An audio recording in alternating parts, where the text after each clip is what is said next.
재림 준비를 위한 기도와 헌신의 특별한 여정 40일, 재림을 기다리는 동래구 기도회 3일째 시간입니다.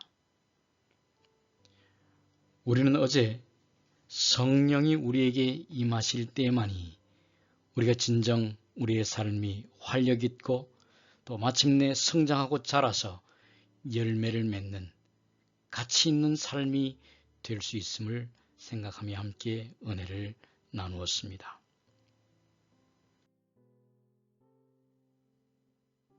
오늘 우리가 은혜를 나눌 말씀의 주제는 성령 받음의 유익입니다.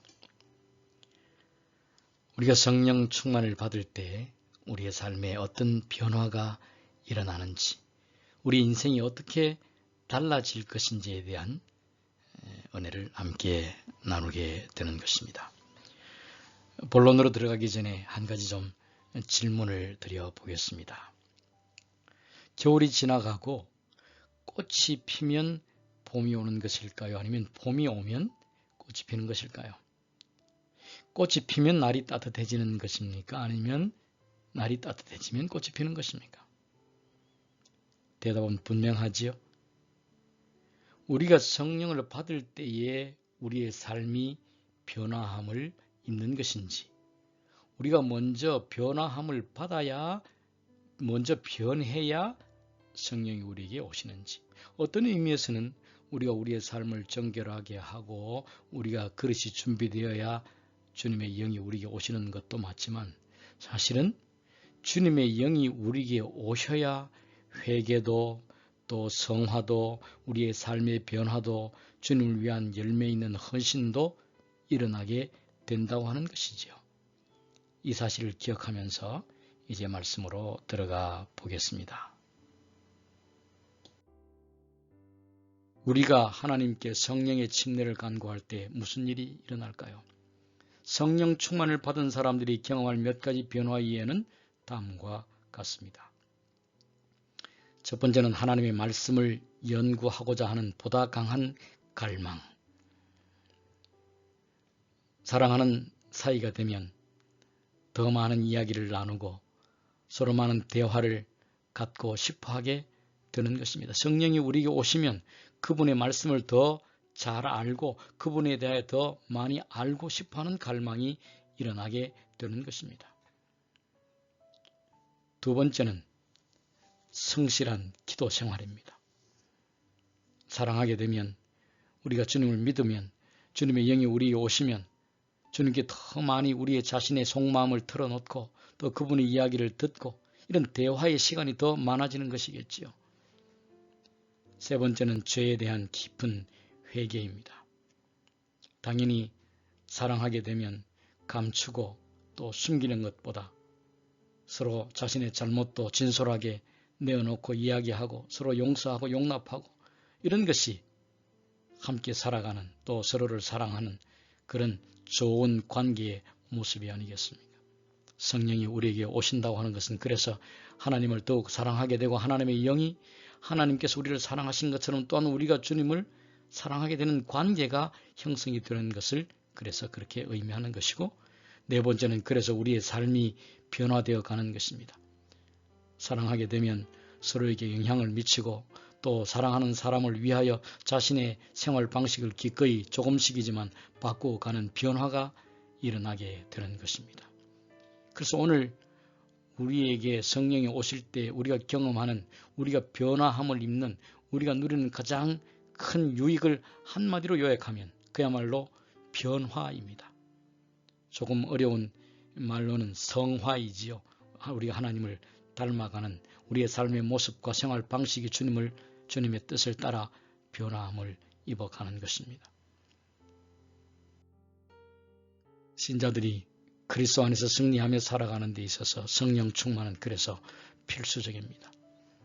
우리의 의지와 노력도 필요하지만 성령이 오실 때에 우리의 의지가 효력이 있고 우리의 결심과 우리의 그 노력이 마침내 열매 맺는, 그래서 정말 열매 있는 삶을 살 수 있게 되는 것입니다. 성경에 따르면 성령의 침례 없이는 누구든지 성경이 말하고자 하는 온전한 의미의 그리스도를 알지 못합니다. 열처녀의 비유가 이를 우리에게 잘 설명해 보여주고 있습니다. 이 열처녀의 비유 속에서 그리스도께서는 성령의 기름이 없던 어리석은 처녀들에게 내가 너희를 알지 못하노라 라고 말씀하고 계십니다. 이 구절에서처럼 여러 다른 성경 말씀에서도 역시 그리스도께서 누구인가를 알지 못한다고 말씀하고 계십니다. 나더러 주여 주여 하는 자마다 천국에 다 들어갈 것이 아니요 다만 하늘에 계신 내 아버지의 뜻대로 행하는 자라야 들어가리라. 그날에 많은 사람들이 나더러 이르되 주여 주여 우리가 주의 이름으로 선지자 노릇하며 주의 이름으로 귀신을 쫓아내며 주의 이름으로 많은 권능을 행치 아니하였나이까 하리니. 이 말씀에 의하면 이 사람은 주여 주여 하고 아버지의 뜻에 따라서 선지자 노릇을 한다고 생각했고 귀신도 쫓아내고 권능을 행사했지만 그럼에도 불구하고 예수님은 그를 향하여 우리는 서로가 알지 못하는 사이라고 선언하고 있습니다. 마태복음 7장에 나오는 이 말씀을 자세히 읽어보면 우리가 하나님을 아는 것과 또 하나님의 법, 하나님의 말씀과 뜻을 순종하게 되는 것과의 그 관계가 분명하게 설명되고 있습니다. 하나님의 법이 우리에게 이루어지는가 또 우리가 불법의 삶을 살아가는가 하는 것은 우리 속에 하나님의 임하심으로 자연스럽게 하나님의 뜻이 우리의 삶에서 이루어지고 우리의 삶이 주님을 닮아가는 삶으로 변화함을 입었는가 입어가는가 그렇지 않은가를 하는 것을 말하고 있는 것입니다. 겉으로 볼 때 주여 주여 하고 목이 쉬도록 주님의 이름을 부르고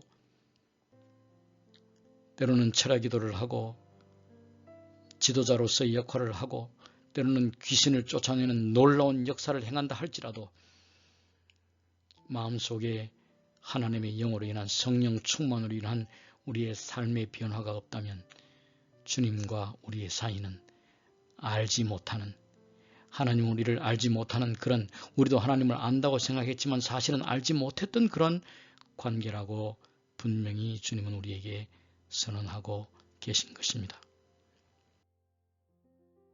단순히 성경의 가르침을 머리로 아는 것 그리고 예수님을 위한 활동적인 섬김을 부지런히 하고 그렇게 하는 것 등등으로는 성령의 침례를 통하여 그분을 친밀하게 아는 것을 대신하지 못합니다. 마치 물의 침례는 물속에 잠기는 침례를 받는 것은 결혼 예식을 하는 것과 같지만 성령의 침례, 성령이 충만하게 우리의 삶에 임해서 성령의 이끌림을 받아서 성령을 따라서 우리의 삶이 살아가게 되는 우리의 마음이 변하고 우리의 성품이 변하고 우리의 생각이 점점 변화되어 가는 그런 성령의 충만한 임함은 결혼식만 끝내고 결혼 생활을 하지 않는 것과 같이 물의 침례만을 받거나 혹은 겉으로만 열심을 내고 때로는 기적과 이적을 행한다 할지라도 성령의 충분한 이끌림을 받지 못하고 성령의 침례를 받지 못하면 결혼식은 했지만은 결혼 생활은 하지 않는 것과 같은 것입니다. 그래서 결혼은 결혼식이 중요한 것이 아니고 결혼식 이후에 오랫동안 10년, 20년, 30년 평생 동안 함께 좋은 것도 나쁜 것도 힘든 것도 즐거운 것도 함께 공유하며 함께 살아가는 것입니다. 우리가 예수님을 믿을 때도 마찬가지겠지요. 믿음의 시작보다 더 중요한 것은 믿음의 삶을 살아가는 것입니다. 물의 침례를 받고 교회에 출석하기 시작하는 것도 대단히 중요하지만 성령의 도우심으로 참으로 우리의 삶이 우리의 마음과 생각이 우리의 생애가 우리의 인생이 전적으로 하나님의 도우심으로 변화함을 입어가는 그것이 진짜 그리스도인의 삶이요 하나님께서 바라시는 성령 충만한 신자의 삶이 된다고 하는 것입니다. 중요성이라는 측면에서 첫째인 것이 그리스도를 구세주로서 영접하고 아는 일이며 둘째는 성령 충만을 이해하고 경험하는 것입니다. 첫 번째는 예수를 믿는 것이고 두 번째는 성령의 충만함을 입어서 살아가는 것이고 그리고 마지막으로 더 중요한 또 하나가 있다면 그 성령 충만을 매일매일 새롭게 경험해 가는 것입니다. 한 번 그 성령 충만함을 입는다고 해서 때로는 뒤로 넘어지고 까무러칠 정도로 뜨거운 경험을 하고 때로는 기적을 경험하는 그런 경험이 단 한 번으로 끝난다면 그것으로는 부족합니다. 바울은 우리에게 우리의 속은 날로 새롭도다 라고 우리에게 말하고 있습니다. 날로라고 하는 말은 날마다 점점 더 라고 하는 뜻이기도 하고 또 날마다 거듭되는 반복적인 의미도 있을 것이고 성령 충만과 성령의 이끄심은 한 번이 아니라 그래서 날마다 반복되고 지속되어야 할 우리의 삶이 되어야 하는 것입니다. 그래서 우리 삶은 매일매일 성령의 새롭게 하심이 필요합니다. 바울이 명령한 오직 성령의 충만을 받으라. 에베소 5장 18절에 이렇게 말씀하시는 받으라라고 말한 이 받으라는 헬라어에서 단 한 번 감사합니다 하고 받고 끝나는 것이 아니라 지속적으로 계속해서 받는 동작을 의미하는 용법입니다. 그래서 매일매일 성령의 충만을 반복하고 거듭하고 유지해야 한다는 의미를 담고 있습니다. 모든 면에서 그리스도는 우리의 모본이십니다. 그는 날마다 성령의 새로운 침례를 받으셨습니다. 주님께서는 매일 아침 이런 시간에 일어나셔서 다른 사람에게 나누어 주시기 위하여 자기의 심령과 입술에 내적으로 또 밖으로 드러나는 그의 행동 양식과 삶의 방식에 성령의 은혜의 기름을 바르셨습니다. 영적 성장은 우리가 매일 새롭게 시작하여야 하는 한 과정입니다. 엘렌 화이트는 성령의 충만함을 받은 사람이 얻는 품성의 발달을 다음과 같이 말하고 있습니다. 하나님의 성령이 사람의 마음을 사로잡을 때 생애가 변화됩니다. 죄악적인 생각은 사라지고 악한 행위와는 인연을 끊게 됩니다. 사랑과 겸손과 화평이 분노와 시기와 분쟁을 대신합니다. 기쁨이 슬픔을 대신하고 용모는 하늘의 빛을 반사합니다. 성령의 침례를 통하여 날마다 계속하여 거듭 경험되는 성령의 부어주심을 통하여 주님께서 우리 개개인에게 주시는 축복은 얼마나 놀라운 일입니까? 두 가지 다시 한번 반복하고 복습할 문제를 드리겠습니다. 첫 번째는 성령의 침례를 받음으로 얻는 유익 4가지를 적어 보십시오. 이 질문은 우리가 성령을 받을 때에 날마다 반복해서 성령을 우리 속에 부어주시도록 기도하고 주님의 성령이 우리에게 오실 때 우리가 어떤 변화를 가지게 되는가, 우리의 삶이, 우리의 인생이 어떻게 바뀌어질 것인가를 적어보고 생각해 보라는 것입니다. 두 번째 질문입니다.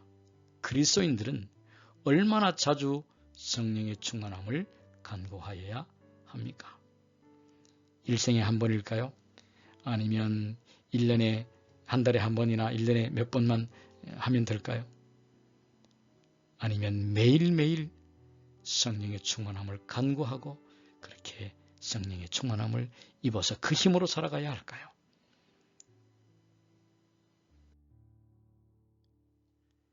이제 우리가 또 이 주제를 가지고 날마다 주님의 영이 우리를 도우시고 우리를 고치시고 우리를 지도하시도록 이 주제를 가지고 기도하되 또 동일한 거의 같은 제목이지요. 1번의 제목은 계속하여 성령이 우리를 충만하게 하시기를. 또 두 번째는 조금 다른 주제입니다. 오늘 주제에 맞추어서 그분을 드러내야 하는 필요가 있을 때 그리스도께서 우리의 삶에 있는 변화를 드러내시기를, 우리의 삶이 주님의 영의 임재하심으로 변화되고 달라지기를. 세 번째는 우리가 가지고 있는 기도 카드에 적혀있는 분들을 위하여 또 우리의 기도의 제목을 주님께 내어놓고 기도하시기를 바랍니다. 기도가 마친 다음에는 또 기도 짝에게, 기도 파트너에게 전화를 하고 오늘 배운 것과 또 결심을 함께 나누며 또 더불어 그분을 위하여 기도하고 서로의 기도 제목을 교환하는 그런 시간을 가지시면 좋겠습니다. 여호와는 그 경외하는 자, 곧 그 인자하심을 바라는 자를 살피사 저희 영혼을 사망에서 건지시며 저희를 기근 시에도 살게 하시는도다. 우리 영혼이 여호와를 바라며 저는 우리의 도움과 방패시로다. 우리 마음이 저를 즐거워하며 우리가 그 성호를 의지한 연고로다. 여호와여, 우리가 주께 바라는 대로 주의 인자하심을 우리에게 베푸소서. 주님, 우리의 희망을 세속적인 것들에 두지 아니하고 당신에게로 향하도록 하옵소서. 영적으로 죽어 있는 우리를 구원하여 주소서. 영혼이 추려 있사오니 이로부터 벗어나 영혼이 살아나도록 되돌려 주소서. 우리의 방패와 도움이 되시어 당신으로 인하여 기뻐하는 삶을 살도록 해 주소서. 아멘. 이제 주님께 개인 기도 드리는 시간입니다. 오늘 하루도 주님 안에서 행복한 하루 되시길 바랍니다.